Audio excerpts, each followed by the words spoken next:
like to call to order the meeting of the Environment Committee for Tuesday, October 9th, 2018. First item we have to deal with is the approval of the agenda. Move approval. Support. Motion and second. All those in favor? Aye. Opposed? The agenda has been approved. The next item on the agenda is the approval of the minutes. Were there any changes or corrections? I wasn't here, so you guys will have to move. So moved. Support. Thank you. All those in favor, please say aye. Aye. Opposed? Minutes have been approved. We move to the one and only business item of the afternoon. It's the 2018-237 joint, what is this? Budget amendment. I'll figure it out one of these days. Carl, and is Alan with you too, or not? Alan is not here, but I've got Ned Smith from Finance. All right, Kyle, Help. you're in charge.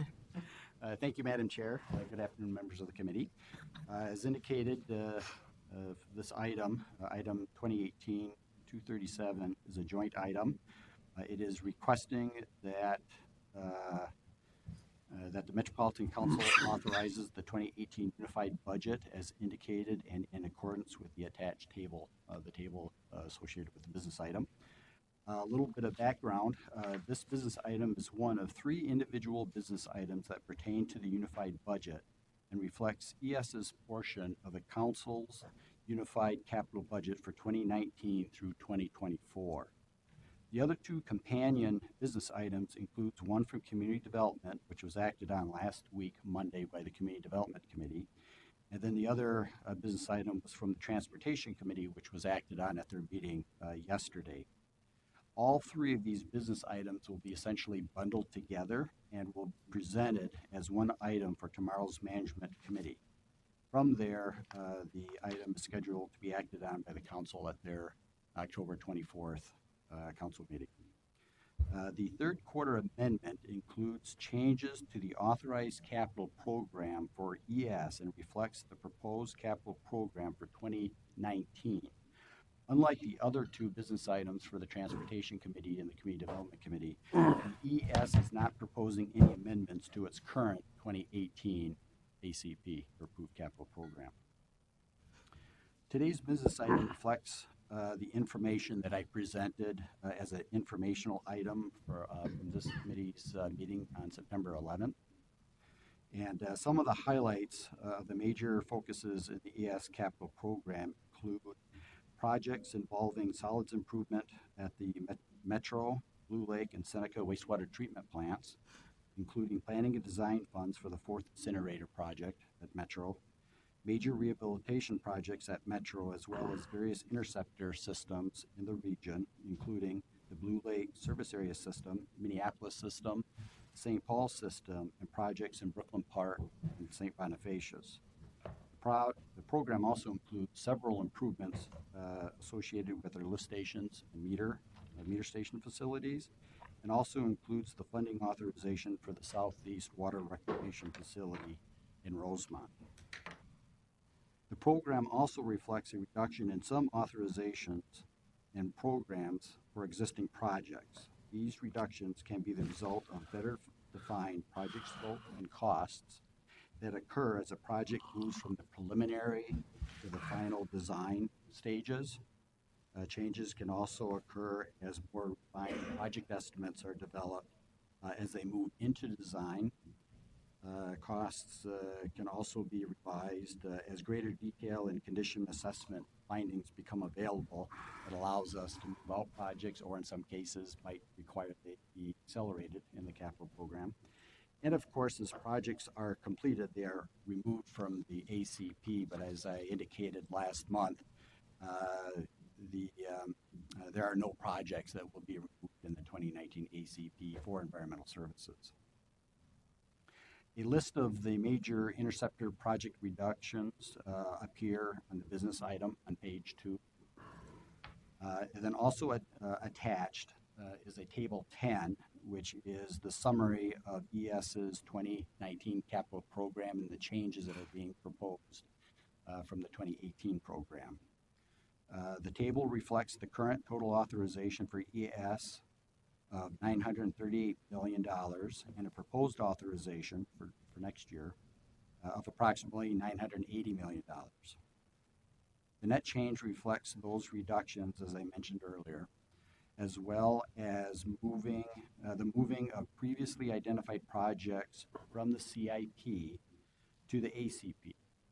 And of course, as mentioned earlier, the addition of the Southeast Metro Water Reclamation Project, which is a new project, not previously in the CIP, so that reflects a brand new project in the capital program. Through the lens analysis, the budget amendment supports the Thrive outcomes of sustainability and stewardship by our continued focus and commitment toward asset preservation, assessing the timing of future service level needs, and providing responsible planning and management of resources within environmental services. So again, today's proposed action is that the Metropolitan Council authorize the 2018 Unified Budget as indicated and in accordance with the attached table. Answer any questions. Questions from the committee? Councilmember Wolf. Just, Councilmember Wolf. I'm sorry, I'm sorry. Thank you, Madam Chair. I was just curious about the $31 million reduction in the Seneca item. I know we had some emergency repairs in that area. I don't know if that changed the scope of what was planned for the future, or? Yes, Madam Chair and Councilmember Wolf. A lot of that reduction was a result of completion of portions of the projects, and then again refers to the status of that many of the projects that fall within that family, moving from a preliminary design standpoint to actually identifying what the improvement needs are and a more refined cost estimate. Okay. Councilmember Molander. Yeah, I was going to ask the same question. Oh, great. Any other questions? Conversation. I guess that's all there is, Kyle. Okay. Then We have to take a vote, and I hope So somebody moved. will make a Second. motion. We have a motion and a second. All those in favor? Aye. Aye. Opposed? The item passes. Thank you, Kyle. thank you. And now we move to the information portion of the meeting, and we're going to learn about MCS Customer Communities web portal. And Anna, I think you're a new face for us. So you'll have to introduce yourself, Anna. And who is Ricky Aurora?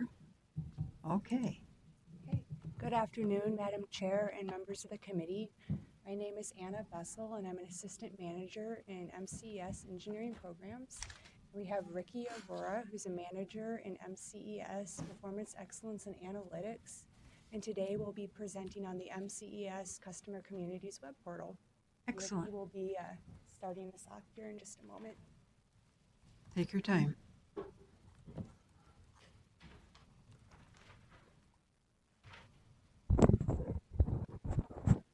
Good afternoon, Madam Chair and council members. Like Anna said, we're going to talk today about what is this online data portal that is work in progress that we're designing and developing to assist communities to get online flow data information for their data flow requests that come so every so often, and then also the capabilities so that we can provide them with the information so that they can work on the I&I mitigation that they do in their own communities. So it's an online portal. So basically, to develop this online portal, the initial step was to assess the current state. And the current state is that there's a lot of manual business processes that happen, and we need to automate the online access of data for the communities as a self-service for them.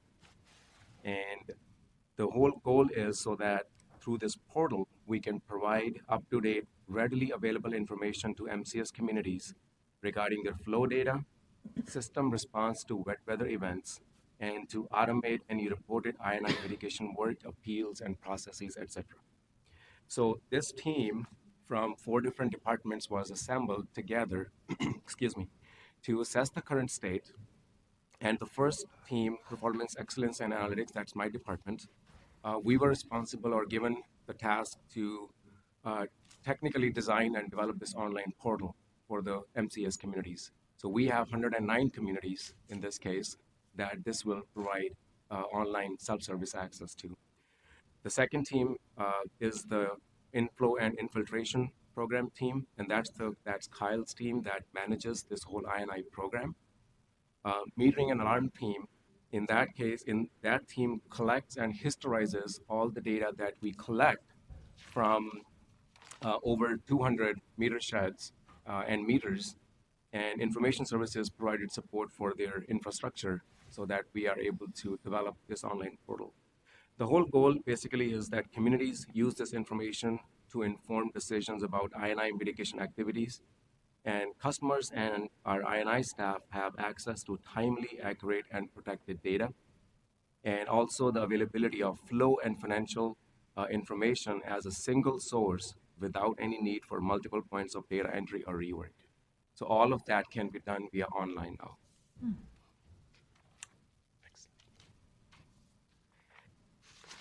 So what happened basically is right now I would like to share with you what the current state is. So there's several tasks that happen or several business processes that take place manually by staff when, for example, if there's a wet weather event like a rainfall or rain happened, then several communities may ask for their flow data from us. So normally that data request came manually via an email or a phone call, and then MCS staff would kind of in a hurry start to gather that information from several different places because it's not centralized, and many of the processing of that data happens manually today. And they will contact several other different departments and personnel to assemble that data. And they will also have a certification form where communities would certify that, that we are sharing this data with them. And that also happens via email, through email exchange, and then we send them data back to them in spreadsheets.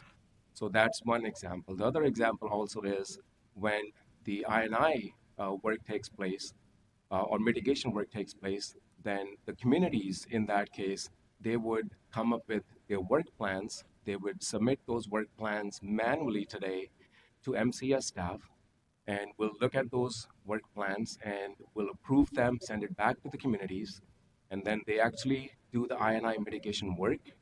And then over a period of time, they will submit the credits to us based on what work they did, and we'll look at those credits, we'll approve them, and then we'll send them back. All of this is happening also via emails and paper exchange that happens via postal mail many times as well. The other part of this is when a wet weather event happens, MCS shares flow data information in form of several letters, like for example, what is your INI go? So there's several letters that are assembled, which are typed in Word, and the data is assembled again from many places in those formatted letters, and they are mailed today to the communities. So these are some of the manual business processes that take place regarding the data request and INI mitigation program. So we came up with this idea where we can have this online portal where communities can log in themselves as a self-service capability, and they are able to get their information in near real time right away, whether it's a flow-related information or it's any information regarding INI work plan submission or credit approvals and credit submissions as well. So this is a huge improvement in terms of the capabilities that we have today in terms of automation, readily available information, accurate information, and protected information. This initiative also supports the MCS customer level of service, which includes communication, engagement, and collaboration with customers. And that's exactly what this portal allows us to do. This customer level of service, in order to achieve that, there was a group formed called MCS Customer Service Working Group, and it had several, 3 or 4 different initiatives. And one of the initiatives was what we're going to talk about today is this online portal. And the whole, again, idea is to make information available online on-demand self-service. So I'm going to be going over a few of the project drivers. The first is providing customer communities with desired access to flow data and I&I program information. And we really received this feedback a few years ago during one of our I&I task forces. A lot of communities expressed a desire to receive flow data on demand so that they could determine the effectiveness of their I&I mitigation efforts. So this data that they can receive through the portal through a self-service process is timely and accurate. And Ricky went over before the process that they would typically have to go through to request data.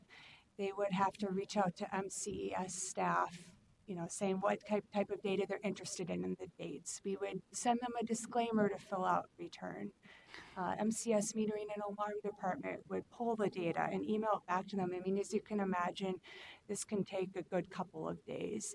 And now we have this portal where they can go in and receive data on demand or through a streamlined request. The portal also provides local public outreach materials, resources that communities can use to communicate with their residents or elected officials regarding I&I and other topics. It helps build customer relationships by offering additional channels of communication, and it also streamlines communications. The portal incorporates a social networking function, so it's just a lot easier to reach out to MCES staff besides just phone or email. So now we'd like to provide you with a bit of a demonstration here of what the portal looks like. And please keep in mind that this is a work in progress, but we are at a point now where we're thinking it's looking pretty good and we want to share what we have with you. So first, I just want to show you to create an account. Community can come in and just fill out some simple information here, including name, address, their title at the community, and the community they represent. And when they click this Create Account button, a request will be received by MCS staff, and then they can go ahead and approve that. They can also assign more than one community to a user, which may be the case for a consultant that represents more than one community.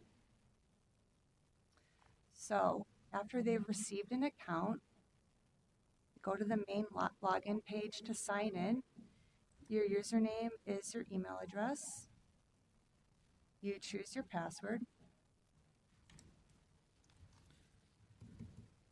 And this system incorporates a two-factor authentication, which means that not only do you enter a password, but once you click sign in, the system will send you a text message with a PIN code that you will enter as well. There'll be just one moment here. It looks like it's trying to load up.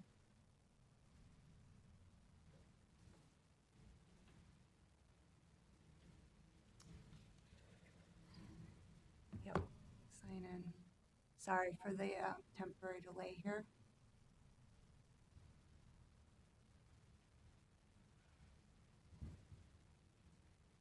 We usually don't experience this. It's not timely. Yeah. See, I'll give it another try. Is it online?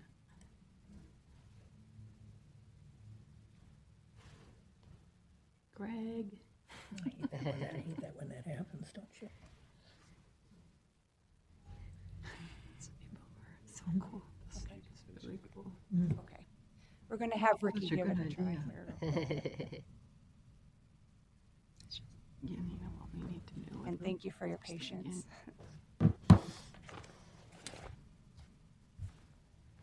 None of you've ever had technical difficulties? No, or login problems? never.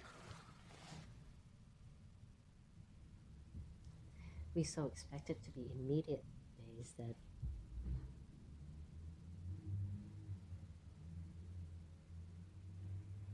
I think we are experiencing network connectivity issues, Yeah. Mm. not the website issues here, because it's still spinning. Yeah.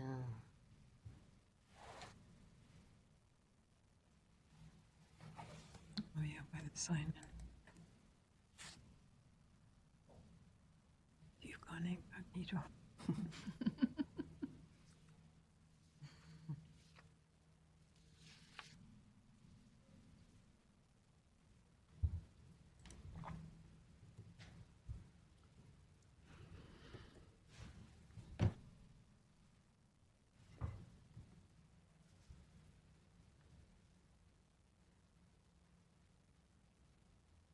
Yeah, it's the council network.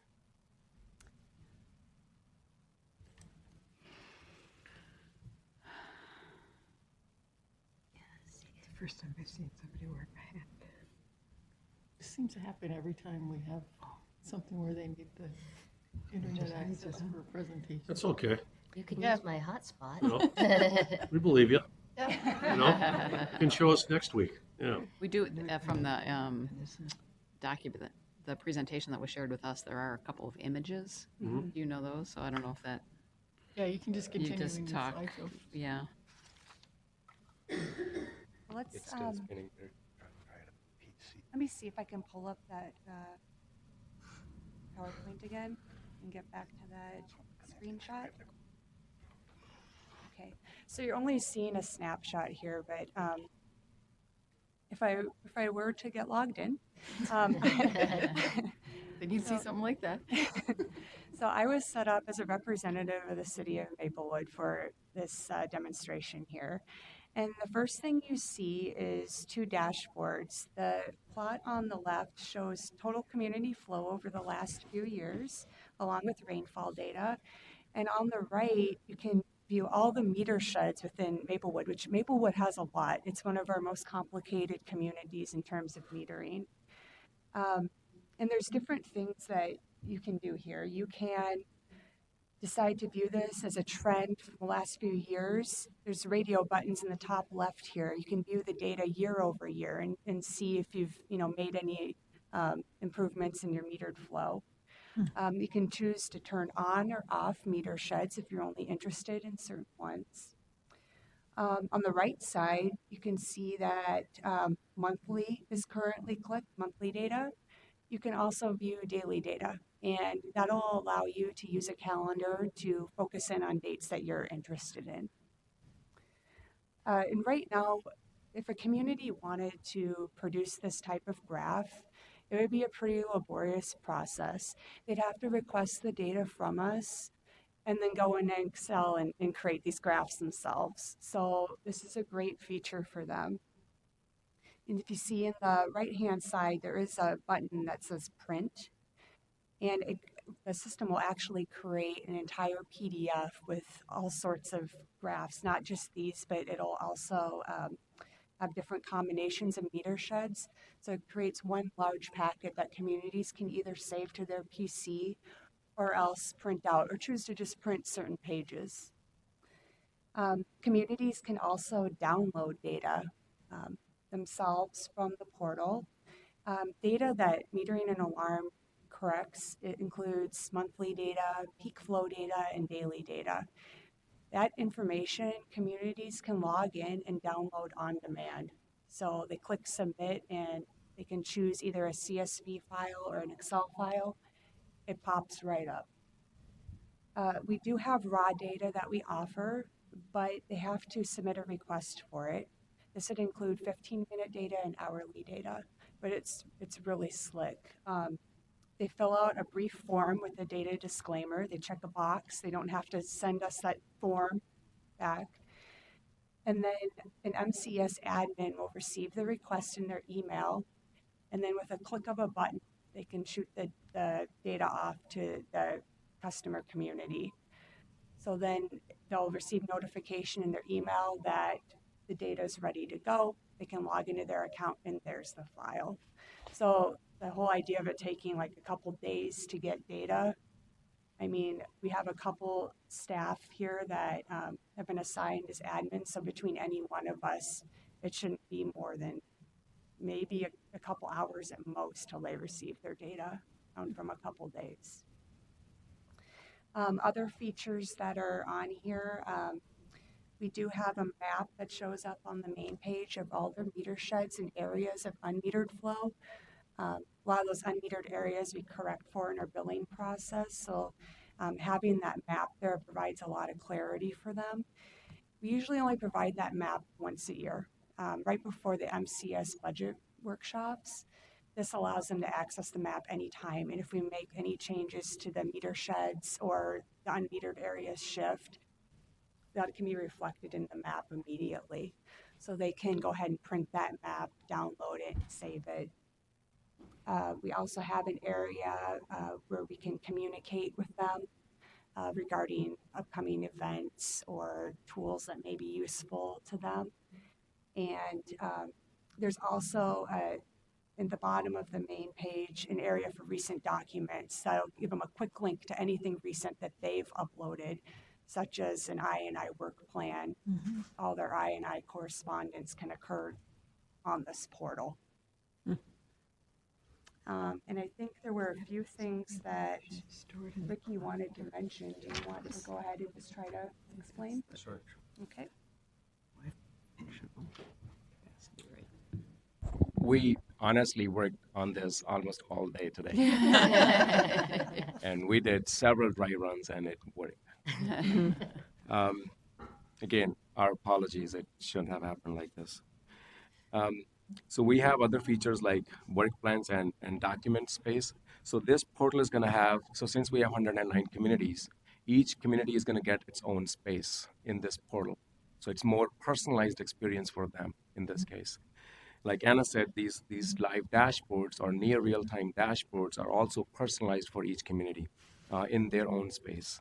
So when, let's say, there's a work plan or there's an I&I mitigation effort that gets started by the community and they need to submit their work plan, it goes through, I'm sure most of you have used like a TurboTax. And if you recall, in the TurboTax, there's a bar on the top. It tells you the progress and it saves you where you're at.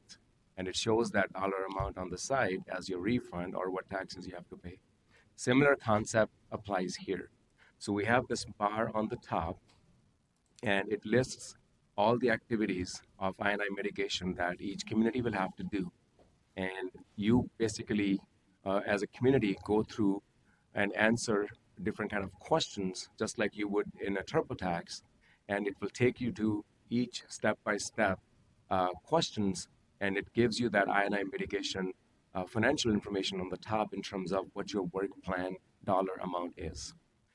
Once that's submitted by the community, our I&I program manager would get an automatic email alert that Community X completed their work plan, and their work plan is subject to your approval, and that email comes in their inbox. And trust me, we're going to show you all of this today. So once that email is there for the I&I program manager, that's an indication that that person needs to log into the portal and then review that work plan and approve it. So once that action is done, then the communities get the email saying your work plan has been approved and you can start the I&I mitigation work. After a period of time, when they're ready to submit the credits against what got approved, they would go through the same process. Again, think about the TurboTax bar, and then at every step, they will input the credit information, and it will show their credit dollars against, or it will debit this time against that credit dollars that exist during the approval process.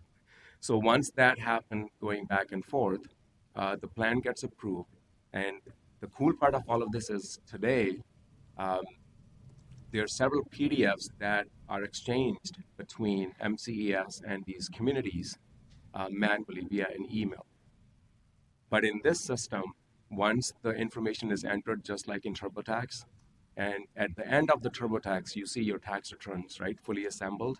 So we took the same concept that at the end of the work plan submission and the credit submission, it assembles these PDFs that are already digitally signed by the community, and they are ready for archiving in their documents feature. That's this top button on the right.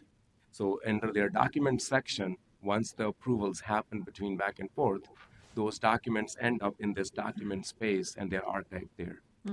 So communities have access to it whenever and wherever they feel like accessing those work plan documents. The other cool feature of this also is, if you recall, I talked about that there's a lot of manual letter exchanges that happen between communities and MCES, right? So we came up with a process that anytime there's a rain event, for example, a letter would automatically be assembled with that rain event information, and it gets sent to the community program manager for review before it's sent to the community. And we were going to show you that how that letter looks like pre-assembled. Nobody has to type anything, and nobody has to grab data from multiple databases, or processing of the data is also automated. It's just a PDF that comes to this manager.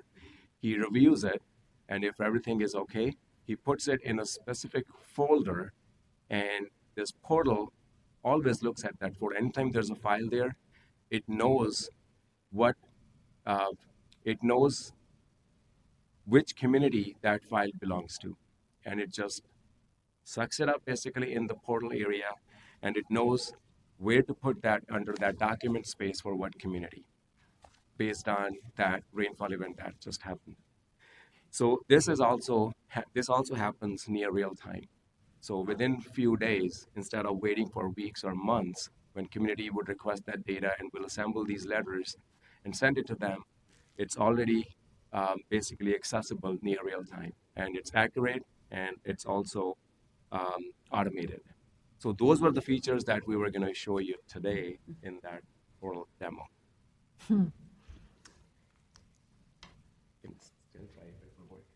Okay. Ricky's going to give it one last try. Just one moment. This is where we cross our fingers. We'd really like to share this with you. Yeah. All that work. Can't be reached.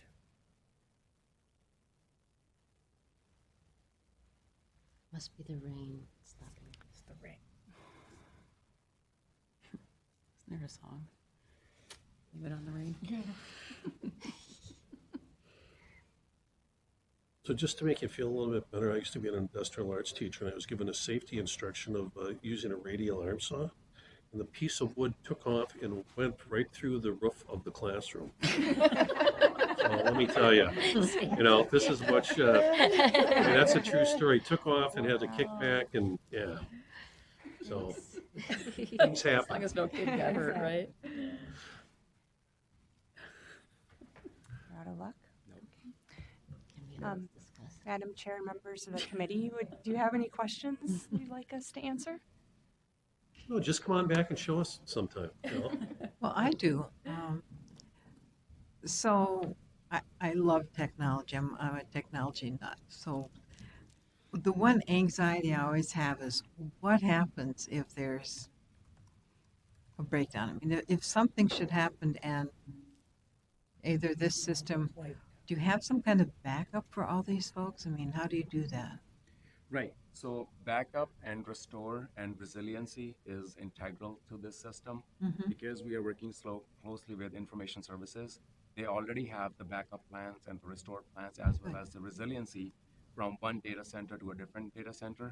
That happens every so often, so that we don't lose any work or we don't lose any important documents that would be part of the system. Excellent. I mean, that's my biggest fear. And I go to back up my own computer. Am I doing this right? Am I erasing everything? So, excellent. Councilmember Wolf. I don't have any questions, but it sounds like a great system, and like it'll save an awful lot of staff time and make for a much better customer experience, which is the goal. So thank you for doing that. Councilmember McCarthy. No, same as Councilmember Wolf. No questions. However, not only does it save staff time, but it also helps the communities that we serve. I mean, there are customers, and I can just see them just loving this, especially those who maybe have staff who leave and then nobody knows what's going on. They can immediately go to this. But I mean, this is amazing. So thank you for providing this. Yes, amazing. That's right. Other comments or? Councilmember Shriver. I'm the least likely one here to ask any technical questions, I'll tell you. What's to prevent an average citizen to get into this portal? I mean, if they knew the city's name, what are the checks so that someone just wants to snoop? I mean, there's highly technical people out there that So are the pretty good on login, computers. sure. So the login process that Anna showed earlier, and you're right, because this is a public internet site now. Anybody can try that login process. But what happens is that once they complete that login process, they are not automatically given access. So that request would come to an I&I program manager, and that would be highly scrutinized. That request would be highly scrutinized so that we know that this is from community X, and we know that it's public director Y, for example, is requesting this. Because this is also a two-factor authentication, we have their email addresses and their phone numbers up front that we check against, and then we provide them access to this information. So it's only limited to 209 communities, even though the website is available to basically everyone because it's on internet, but they will not be able to uh, um, get access to any of the online information using this portal because they will not be part of this pre-populated database, that we check against first before we provide that or before we grant the access to. Madam Chair, this database, does it include all the public employees of that particular community?